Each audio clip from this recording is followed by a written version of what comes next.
Hello mga kaibigan, kumusta kayong lahat? Magandang gabi dito sa Montreal, gabi na talaga dito. Magandang umaga dyan sa Pilipinas, kumusta kayo?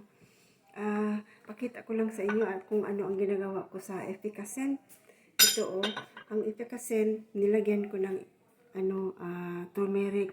Bumili ako ng buo na turmeric, hiniwa ko, tapos nilagay ko dito sa loob.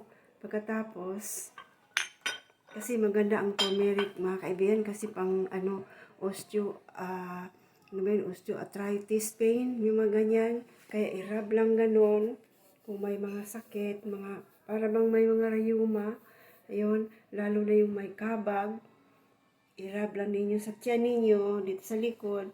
Ayun, maalis yung hangin. Ganun ang ginagawa ko mga kaibigan. Very effective talaga.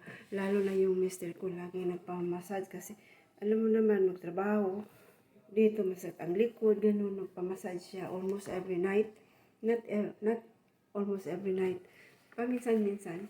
Ayun. Mawala naman pagka umaga. Gustong gusto talaga niya. Siya lang ang nakaubos nito. Ayan, malapit na maubos. Binigay ito ng pinsan ko. Umuwi sila sa Pilipinas. 2 bote. Kaya kayo mga kaibigan, meron kayong efficacy, lagyan nyo ng turmeric. Hiwain nyo, lagay. Good, thank you for watching. Bye.